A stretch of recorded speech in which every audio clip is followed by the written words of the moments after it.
myself. Yeah. I'm feeling myself. Hello, everyone. Welcome back to another episode of Loose Ends. I'm Cece. I'm Val. And we are today going to tackle a broad and very profound subject, and that is the notion of human consciousness. Last week's episode referred to our experience in Clickbait Nation of the allure of lower vibratory stimuli out there in the world.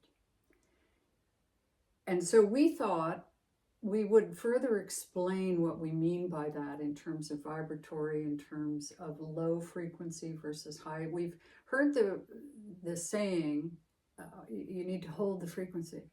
You know, it's kind of like hold the vision, or, you know, hold true to yourself or your dreams or anything. But what does that really mean? And so we thought we'd go into an explanation today of vibration, frequency. This is at a very high level in terms of, we're not going to get too much down in the weeds in this, because you can find wonderful videos on YouTube and elsewhere around these subjects, about these subjects, and learn more for yourself, which is the way both Val and I have come to understand the nature of words, their impact, and the frequency that we can either help or hinder with our daily thought patterns and actions. Yeah. You want to jump in here before I launch into Well, I think this goes back to one of our earliest podcasts when I, told people about one of the first things that I learned was my self-talk. My self-talk was so negative. And the first time I failed my driver's license, I remember the first thing I did was ran to the mirror and went, I love you anyway. I just love you anyway. Because my language to myself had been so toxic and destructive for so long. And it was then at that point that I was deciding to change it. So, but to see that shift, and then I got right back up and wrote the test 2 weeks later and got my license.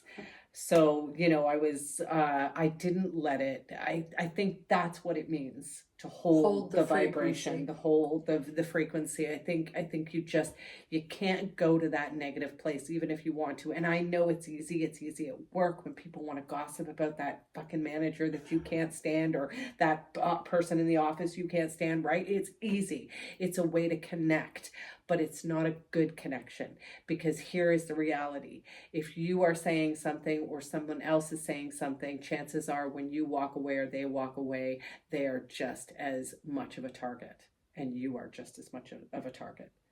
Okay. So I think at this point, why don't I give a high level overview of it's my family used to play charades. They still do. We still do. And there's kind of a sign signal is if you were making a large circle in front of yourself, for those of you who are listening on audio, a big circle, and that means this is the larger concept. So if you were, for example, trying to explain or get somebody to guess, I don't know, the name of a football player, you might go, oh, whole concept is, and you're throwing a football. And then somebody goes, oh, football, yeah, but, then you can break it down. So I'm going to give you the whole concept right now and hope that it comes out in some sort of salient, easy to digest fashion. And we're going to have a discussion about that, Val and I, and she'll pop in and out, but today I'm kind of leading the way with this. So I've entitled this episode, What the Fuck Does Hold the Frequency Mean? Here's the idea. We live in an electromagnetic world. I think all of us recognize that. We are electromagnetic beings. Again, I'm not going to get down into the weeds. If you've got pushback on this, do your own research. I've been at this for, over 30 years, and have read a lot and experienced a lot and taught a lot. So just kind of suspend your disbelief right now and just kind of roll with it. Okay? All right. So let me introduce to you Dr. David R. Hawkins. Here is his seminal work, Power versus Force. He's both an MD and a PhD. At one time, he had the largest psychiatric practice in New York City on Fifth Avenue, with over 50 psychiatrists reporting to him. Now, I'm going to read some from my notes to keep it very concise, because I have a little bit of hero worship with Dr. Hawkins, one might say. Mm-hmm. And back in the aughts, back in 2006, I was hosting a radio show, and I reached out to him. It was a guest-based format. You'll notice that Val and I are not. And he agreed to be on my show. And 2 weeks before that show, which was remote, so it would have been over the phone, he had to have an ear operation. He had something burst or whatever, and he was getting up there in years. But it always warmed my heart to know that he agreed to have a conversation with me. So, but he's dead now. He's dead now, 2012. Yeah. All right. Dr. David R. Hawkins has provided a thoughtful, thoroughly researched fusion of psychology, philosophy, and spirituality, as well as kinesiology, which is the scientific study of human movement, performance, and function. He posited that we are all born with an energetic frequency within the vast field of consciousness. So using a unique muscle testing method, and I encourage all the listeners or watchers here to go do your own research. You'll still find videos of him, this little teeny man in his 90s, still doing videos, YouTube videos with only like 485 views, but god damn it, the man changed the world in so many ways. Oh, please, please go do your research on him and buy his books. They're still being published. I got one yesterday. I'll get to that.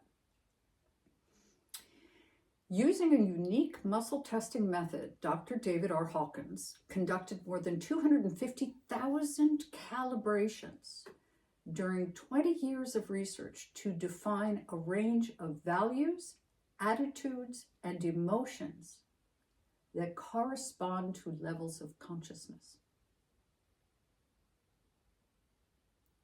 He quantified human consciousness levels ranging from 1 to 1,000. I remember hearing him say that it could have been to 1,000,000, but that makes the scale a little vast. So, dirt kind of has a frequency, a consciousness level. That's what we're talking about here. Frequency is human consciousness, and it's just a way to measure it. What makes the Dalai Lama different from us? Well, his consciousness is much higher. I'll make an analogy in a moment. So he ranged it from 1 to 1,000, according to 17 graduated levels of consciousness, and each level represents a different state of awareness, if you will. Each state is associated with specific emotions, views, and spiritual realities. So he laid out an entire spectrum of consciousness, from lower levels of shame, which is the lowest vibratory emotion. It carries a frequency of 20 on this scale. And let's get out of frequency right now, which, we can talk further about, but it's the same word: vibration, frequency, consciousness. So shame is 20, guilt, apathy, fear, anger, and pride, all the way up. Pride is 175. 175 is, interestingly enough, the U.S. Marine Corps calibrates at 175. Few, the proud, the brave. Not denigrating, just indicating that the consciousness level at that level calibrates at 175 on a human consciousness scale up to 1,000. Well, higher levels would be love, peace, enlightenment, blah, blah, blah. Okay, so those are really, really high levels, and those are over 500. And the people that make it up to 500 are mostly people either that have Indian names or that you have already heard of. These higher energy fields are a carrier wave of immense life energy. He believes that low levels of consciousness, I'm going to come back to the immense life energy. He believes that low levels of consciousness, below 200, that is the change point, are harmful to you and to the world. And conversely, that higher levels of consciousness, 200 and above, lead to happiness for you and those around you. Okay, that's the most I'm going to read today. As your phone blinks, someone's writing a question in right now. Right now, the world is sitting at a collective consciousness of 202. He believes, Hawkins did, that change can only occur at 200 and above. So, he has devised a map, and you would have think that I would have marked this, but it's in here somewhere. A map of all the emotions, which I carefully found and put on a, you know what, here it is. I left it upstairs though. I hand wrote this. So I'm showing a picture of it on the video. To those of you listening, and anyway, you can't read it on the video because this is the map of consciousness that I'm looking at that he came up with. To give you an idea of how this goes up, and this is why when you walk in, and you've had this experience when you walk into certain places, Val? Yep. Wait, you just know. Either they're your peeps or they're not. Or you can walk in and nobody's saying a thing and you go, what's the matter? You can feel it. What are you feeling, folks? Some people say, well, it's your intuition. And yeah, but most of us had our intuition needle broken in our childhood. Oh, I think this and I suspect that. No, you're wrong for feeling that. So we grow up with kind of a crooked indicator on what we can trust and what we can't. Well, when you're picking up that, what you're picking up is a frequency. Yeah. Just because you can't see it or can't you hear ever been in your same room and you're like, that person got bad juju. Yeah. You know, you just know. Or that house has bad vibes. Yeah. That's what we use. We use that word, don't we? Vibes. That's what we're talking about. Well, what is a bad vibe? Someone of a lower consciousness. So I said I would get back to two things. Wait a minute, okay? Because if I'll forget it, you know me, I'll just be like, I had this great idea and then I forgot it. So this one time, I want to go back to the higher levels are a carrier wave of immense life energy. So I was in this, I don't know where it was, but it was like a hotel room convention kind of thing where you have sliding barriers. Oh, yeah. So like a banquet hall. Yeah, exactly. And you can, and so a tall ceiling, right? So I don't know, there were several hundred people in the room. It was not huge, it wasn't thousands. But I'm thinking of how many rows and how many. So yeah, probably maybe 500. I don't know what the seating capacity was, but we were going to go see this. He was some sort of spiritual guru or whatever. And I don't even remember when this happened. It could have been 20 years ago. It's part of my journey. And it left an indelible mark. And I didn't understand what I was experiencing at that moment. Sitting in the front row, because it's me, I'm going to take notes and look like a good girl taking notes, and I'm going to learn and I'm going to get better and all this good stuff. Everybody, it's almost all women in the audience, of course, and all these women chattering, you know how it is before somebody actually arrives on stage, and it's just a riser. It's no big stage, just a riser. And it got close to start time, but it was not yet the time when it was supposed to start. And what I noticed was that almost in an instant, it happened over a course of maybe 10 seconds. The room silenced. One by one, the Conversation stopped. People began looking forward, as in to the front of the room, hands on lap, quiet.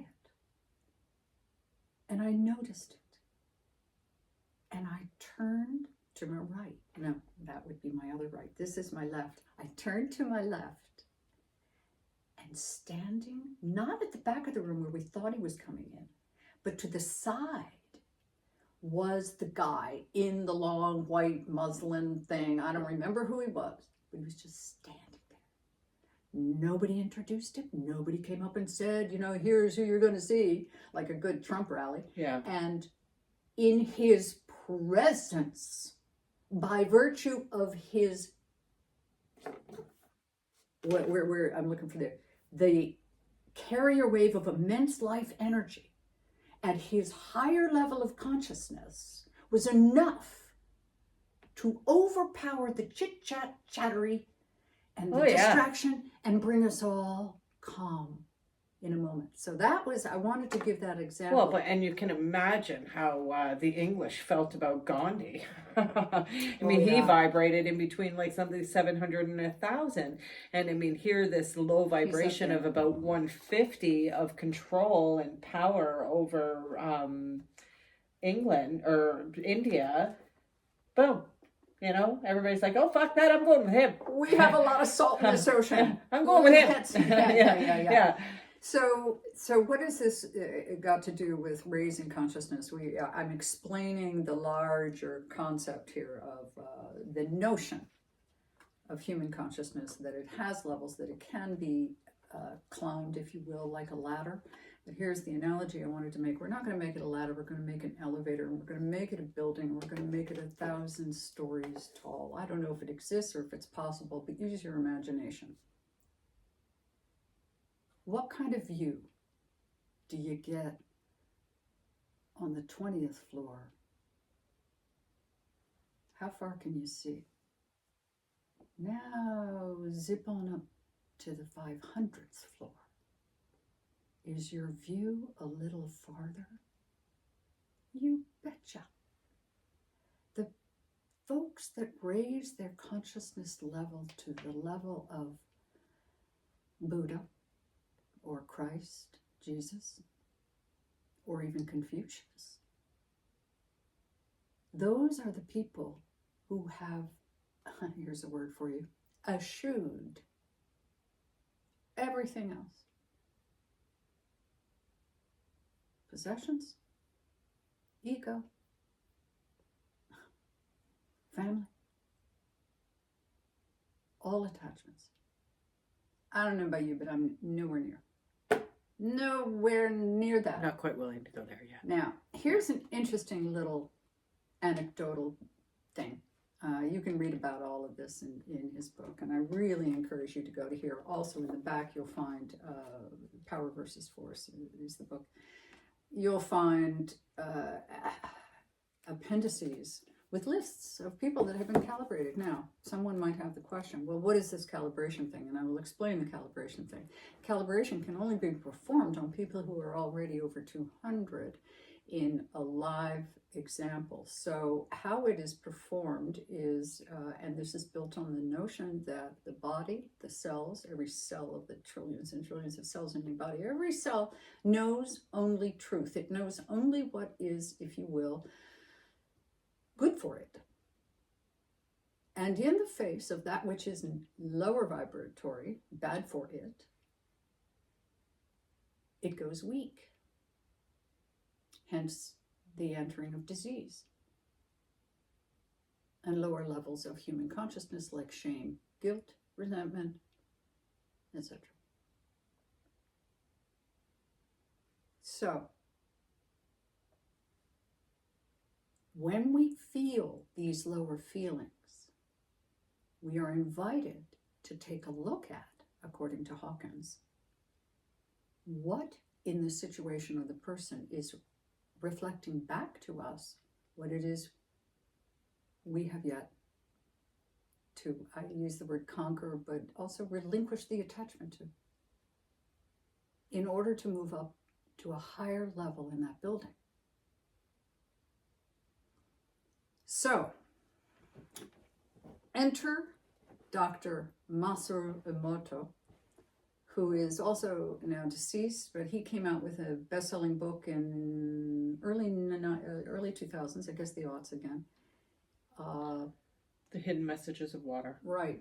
Yeah. Which some people have said, you know, it's pseudoscience. I personally put some stock in it. Anyway, we are comprised of essentially, some experts say up to 90%, but I'm going to say an average of 70%, 60 to 70% water. How do these vibrations travel? The theory being, of course, that each feeling has its own template. It vibrates at the same level. It's the same frequency every time. Guilt is guilt is guilt. It doesn't matter what it's about. And how do we feel when we have a resentful thought? How does that feeling get manifested? Well, it travels through the waterways of your body.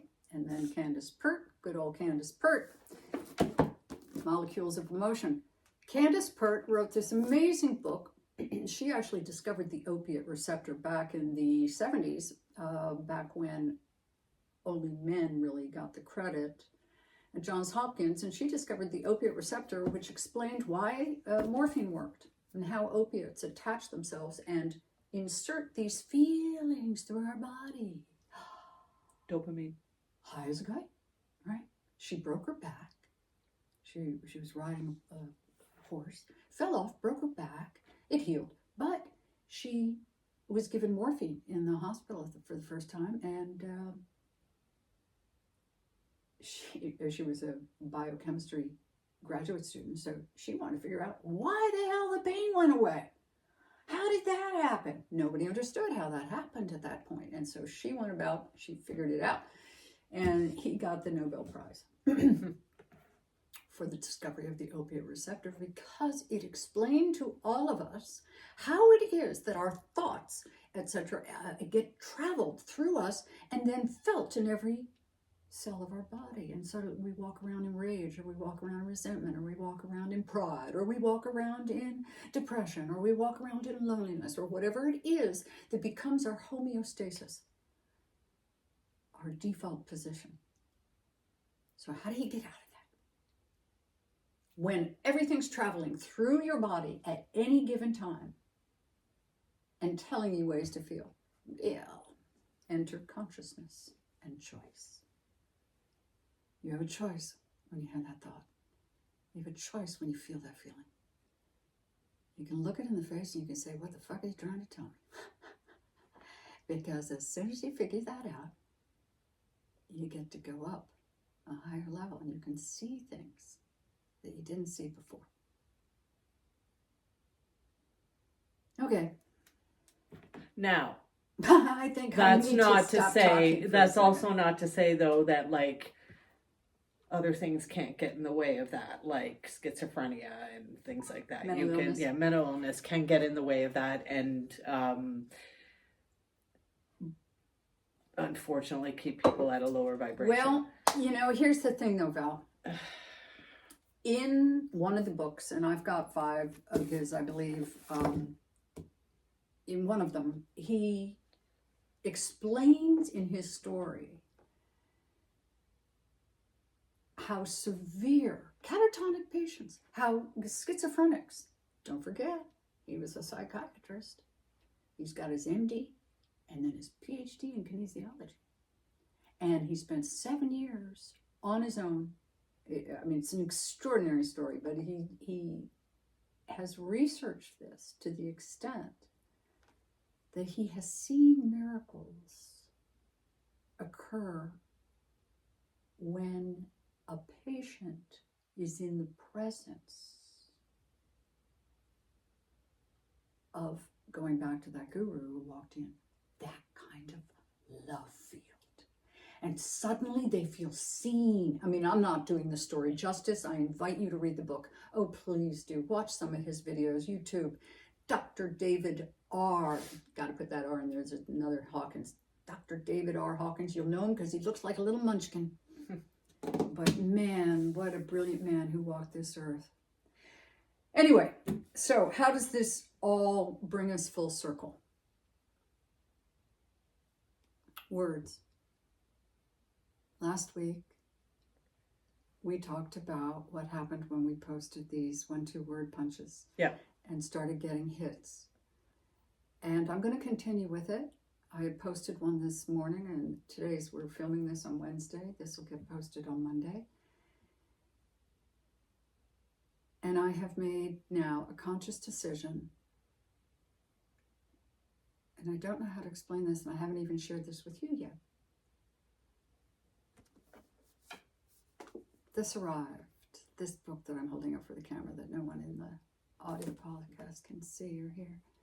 The Map of Consciousness Explained, a proven energy scale to actualize your ultimate potential by Dr. David R. Hawkins, that I didn't know had been published after his work. And I found it. I don't know how I found it, but anyway, ordered it, sat down, watched or read some about whatever time it is now, about an hour and a half ago, around noon our time, and sat there and read it and just went, oh yeah, that's right. Oh yeah, that's right. Here's the thing, folks. We all know this shit already. We've just forgotten. We were born knowing it. And we've forgotten. The world makes us forget. That's part of the deal. You come in, you forget, so that you can learn what you came here to learn. Yep. And you can choose to do that by by making it, instead of asking others or the world to change, only focus on changing yourself and seeing it from a higher perspective. One of the, and I don't have it right here, but I'll truncate it. I'll make it shorter so that it kind of, you get the feeling or the idea of it. Hawkins goes through an example of what it would mean to be at a higher level on this, in this metaphoric building. He says, let's say you're walking, let's say somebody who is at the level of resentment. And I forget what it is right now, but I'm looking it up. What's resentment? Let's say somebody's walking down the street who's got a default setting of guilt, vibrates at about 30 on this scale in terms of the vibratory templates for emotions. And he sees a bum on the street, lying there, passed out, in some alleyway in a corner or whatever. His first thought is going to be something like, what a shameful example of society. Look at that bum. Someone a little higher might pass later on, let's say someone in pride at 175, and they go, look at that bum. God damn it, he ought to pick himself up, get himself a job. I work hard for my money. He's just lying there, passed out. Let's go on up the scale and just arbitrarily, I'm going to jump because he does it each one and he does it beautifully, and I'm going to bastardize it if I do too much of it. But let's say 310, willingness. And the levels go at 200 is courage, by the way, folks. That's the level it takes to change, to be willing to look in the mirror. Neutrality, 250. Okay, there's shit here. There's shit here for me to learn. Yeah, neutrality, all right. Willingness, I'm willing to take a look at this stuff now. Let me look. Acceptance, 350. Well, at willingness, that saying, another person might pass that bum and go, I wonder if he's had a hot meal. Maybe I could help him out. I have a friend who's in homeless, shelters or whatever. They might be willing to extend a hand. Up at love, 500, you've got somebody who's going to stop and see this person as an example of the same humanity from which they spring. Might offer him money, might go over, might actually get him a meal. And as you go up over 700, you've got somebody who stops, sees the person as a reflection of themselves, worthy of all kinds of love and light, Anyway, so Yeah. so part of holding the frequency then is weighing the words that you use. Wield them carefully. They are energy. They carry weight. Masaru Emoto did all kinds of research in hidden messages of the water, of how the chemical structure, the crystalline structure of water, which is a beautiful hexagonal structure, changes. When you get 500 people standing on a shoreline sending higher level thought levels to the water, the polluted water in this particular experiment, with before and after, and it's just remarkable. Well, what do you think happens to us when we're in the face of verbal or whatever abuse? What happens to We a know child? it. We feel it. You we feel it. know these things You feel it. intellectually. Yeah. I'm talking emotionally and spiritually. No, emotionally, you know it. You know when you got hit in the gut by somebody you love. Oh, yeah. You know it. Oh, yeah. Immediately. Yeah, and it hurts. So It how do you hurts, get yeah. out of that? You see it from a higher level. How do you do that? You read the fucking books. You do the research. Come back. We'll give you some more videos. I mean, we've got some great tips. You got anything you want to say? Do you have a feel-good story? You know what? I do. I've expanded my feel-good story to not just like stories on the news, but you know, encounters Sure. that I've had. Absolutely. And I want to give a shout out to a gentleman named Tim Oakes, who happens to be married to one of my best friends, Jeanette. And my uncle has Parkinson, and we were in Nova Scotia doing my mom's ashes and all that. And my uncle really couldn't walk up and down the hills in the beach area where we were releasing my mom's ashes. And so it was really wonderful to watch this man, Tim, take my uncle sort of under his wing and say, no, the men are going to stay up here and talk men's stuff, you know, so that he didn't feel like he was being babysat, you know. And it was so nice to see. And those two men sat up there for a good, you know, half hour, and they just, you know, were lovely having conversation. Then when we further went to the restaurant after that, the bathroom was up like this long flight of stairs, and I mean, obviously not for the elderly, but you know, Tim saw that he was going to the washroom, and you know, he just thought, I'm gonna go with him. I'm gonna follow and make sure he's okay, because he does have Parkinson, and getting up the stairs was not an easy feat. So, and getting down them. So it was just such a wonderful thing to see. So a shout out to this man, who is truly a gift from God as far as I'm concerned, you know, because he did bring a sense of safety for my aunt and for my uncle. And that was really, really important. And so that was a feel good for me to see that. And I want to see more of that in the world. Well, everybody. Have a good week. Yeah. Thanks for coming to my classroom today. We'll see you next week. Bye-bye. Bye.